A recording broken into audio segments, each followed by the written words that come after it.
Washington Post can't stop faking the news. U.S. electrical grid, quote, penetration, end quote, story a complete fabrication. The Washington Post rolls out yet more fake stories to try to justify their previous fake stories. The latest example of that came on Friday when the Washington Post completely fabricated another delusional paranoia episode in a story that claimed, quote, Russian hackers penetrated U.S. electricity grid through a utility in Vermont, officials say, end quote. Click here for the current version of that story, parentheses, which has already been radically altered from the original story, end parentheses. Fanning the flames of delusional paranoia even higher, Vermont Senator Patrick Leahy, quote, took the rhetoric to a whole new level by asserting a diabolical Russian plot to shut down the U.S. electrical grid in the middle of winter, a move that would most certainly kill off half of the state's population in an instant, end quote, reports Zero Hedge. Glenn Greenwald from The Intercept adds this observation. The article went on in that vein with all the standard tactics used by the U.S. media for such stories, quoting anonymous national security officials reviewing past acts of Russian treachery and drawing the scariest possible conclusions. Parentheses, quote, the question remains, are they in other systems and what was the intent? A U.S. official said, end quote, end parentheses. As Alex Pfeiffer documents, were exactly what one would expect hysterical, alarmist proclamations of Putin's menacing evil. Routers even picked up on the story, reporting the same false narrative the Washington Post fabricated, claiming, quote, a malware code associated with Russian hackers has reportedly been detected within the system of a Vermont electric utility, end quote. The problem with this? The Washington Post's original story was completely fabricated. They made it up. This is how the Washington Post now engages in, quote, journalism, end quote. As Zero Hedge explains, alas, there was just one minor problem, namely the entire article was completely fabricated. Apparently, the esteemed, quote, journalist, end quote, of the Washington Post didn't even bother to contact the Burlington Electric Department to confirm their bogus story. And why should they? It fit the Russian hacking narrative so perfectly, therefore it must be true, right?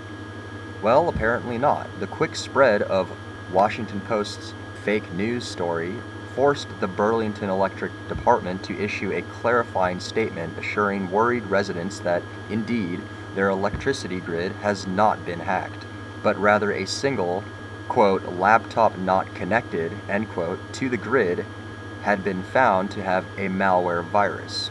In other words, the electric grid wasn't penetrated by Russian hackers. What really happened is that somebody found a virus on a laptop. Yeah, that's it. And the virus they found can be downloaded by anyone. It's not a super secret Russian spy virus. It's just a readily available off-the-shelf virus on a regular laptop that wasn't even connected to the grid. Washington Post alters headlines, adds editor's note admitting the entire story was bogus. Caught in yet another totally fabricated lie, the Washington Post began to backpedal on its original story. It also added this editor's note. Editor's note. An earlier version of the story incorrectly stated that Russian hackers had penetrated the U.S. electric grid. Authorities say there is no indication of that so far. The computer at Burlington Electric that was hacked was not attached to the grid. In other words, the Washington Post just made shit up and called it news. Glenn Greenwald at The Intercept immediately ripped the Washington Post for getting caught yet again completely fabricating false news. There was no, quote, penetration of the U.S. electricity grid, end quote. Burlington Electric, after receiving a Homeland Security notice sent to all U.S. utility companies about the malware code found in the DNC system, searched all its computers and found the code in a single laptop that was not connected to the electric grid.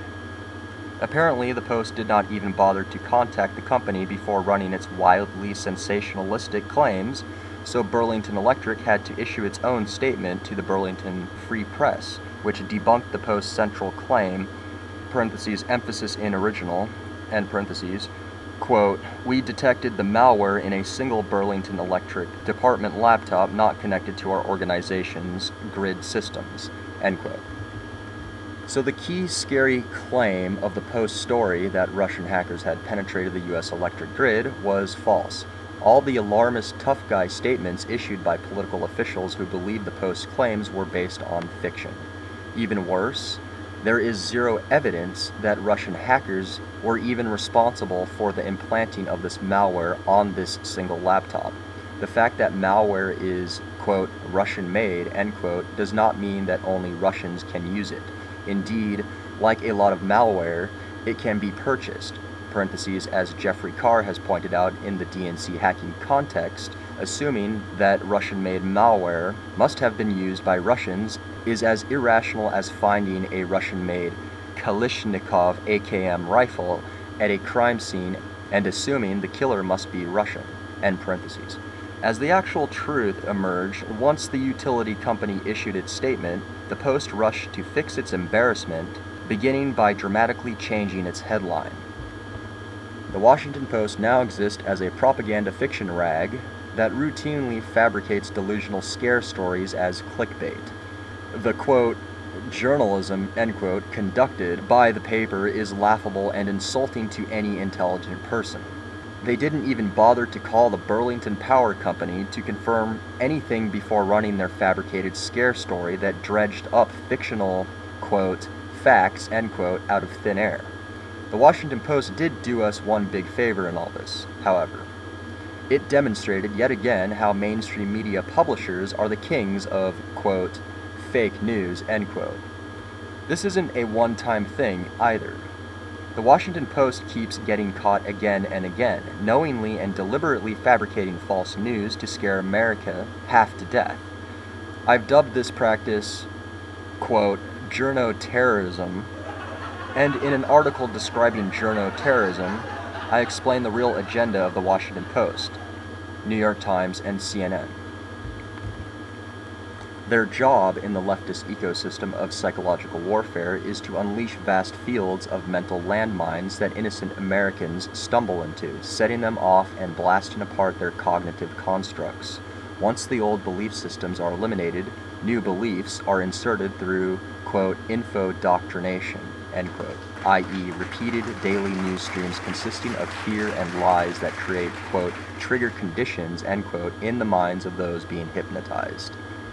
It's fascinating that planting actual landmines on battlefields is often considered a, quote, crime against humanity, end quote, but when journo-terrorists plant cognitive landmines across the psychological battlefield of America, it's all, quote, fact-checked, end quote, into reality by PolitiFact, Snopes, or the Washington Post.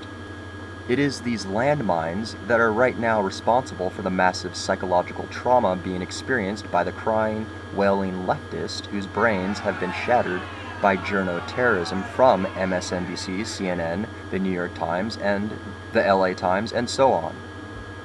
That's why I continue to call for the prosecution of anti-American journo-terrorism who are deliberately working to subvert America through the spreading of bogus fabricated propaganda that's knowingly created to harm America's interests and terrorize its citizens.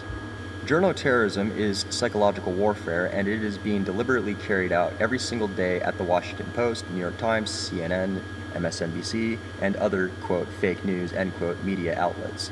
These acts of journo-terrorism pose a grave danger to the American psyche and are deliberately pursued to undermine our republic through the spreading of false fear. These acts of journo-terrorism by the Washington Post are not mistakes. They are deliberate. They are premeditated. They are scripted with an intended purpose, and that purpose is rooted in subversion and the ginning up of baseless hysteria for political aims. Free speech aside, the Washington Post is now knowingly yelling, quote, fire, end quote, in a crowded room, even when there's no fire. They've gone far beyond anything resembling, quote, free speech, end quote, and have solidly become subversive enemies of the American people. All right, that's the end of the article. I just also want to note that it doesn't matter whether it's left or right. It's under the same umbrella of corporate collectivism. You have fearmongers and divisionists. You have separatists on each side of the fence. You have those that are put in place for the sole purpose of divide and conquer through psychological warfare. In regards to propaganda, it exists on both sides of the fence. It's basically all about pitting demographics against each other and to misdirect people's perceptions of reality. So once certain people, and even well-meaning people who buy into it, are sold by the bait and lures that are designed to misdirect or lead one astray into a counterculture program, is most certainly a detriment and a danger to not just the intellectual integrity of the individual, but the society as a whole.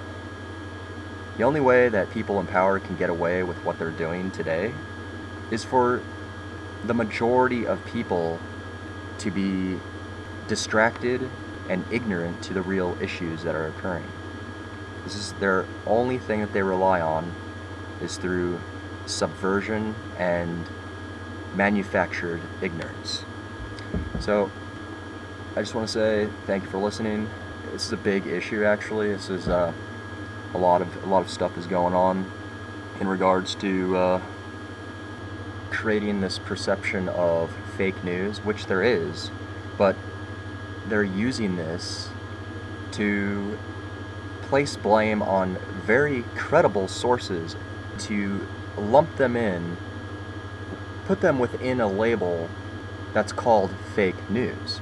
The thing is, this is coming from mainstream media, the mainstream media narratives, which are basically scripts by whether it's Central Intelligence or even people within the mainstream media who secretly work for Central Intelligence.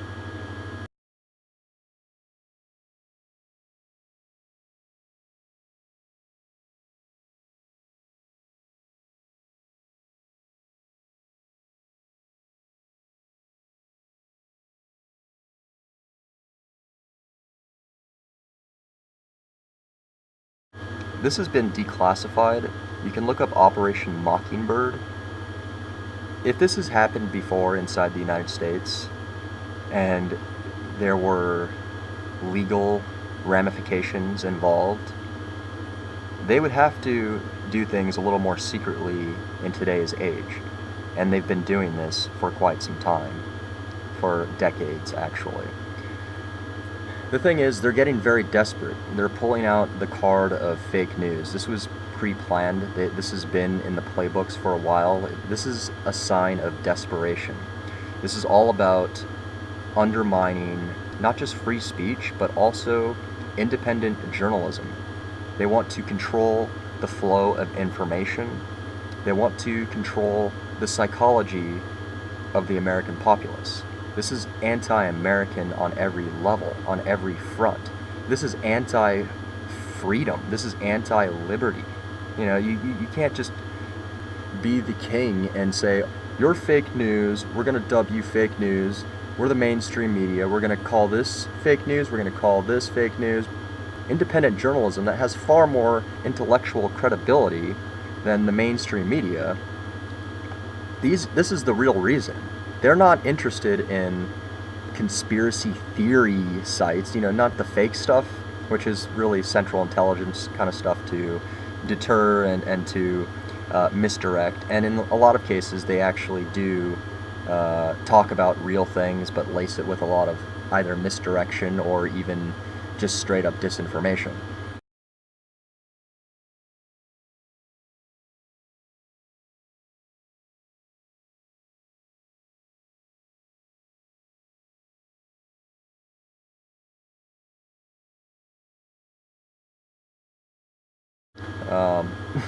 To make the subject matter sound ridiculous as possible, to the average person, basically. It really has, there's different levels of it, there's different types of controlled opposition or even, whatever counterculture program that it might be. COINTELPRO is the proper definition of this, which stands for counterintelligence programs. And yeah, this is all about censorship. This whole fake news stuff. Whenever you hear the mainstream media talk about fake news, they're going to lump in real journalists, the real investigative journalists, into this, and they're going to defame them. They're going to try their very best to character assassinate them. So anyways, again, research Project Mockingbird. This is a really good exposure to how Central Intelligence operates, and not just that, how psychological operations are applied to the general masses. Thank you for listening. This is very important as not just Americans, but human beings. We need to protect and guard our freedom and liberty and the intellectual integrity of our society. Thank you for listening.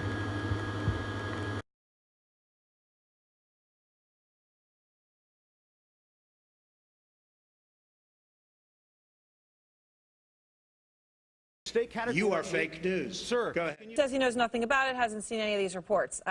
Is that a problem? well, I don't know. Maybe he was watching CNN fake news. What do you think? I think this is fake news. This is not a news story. Do you actually know what the definition of fake news is? What we're doing right now. No, okay. Well, I'm changing it from fake news, though. Doesn't that undermine... Very fake news. I know, but aren't you...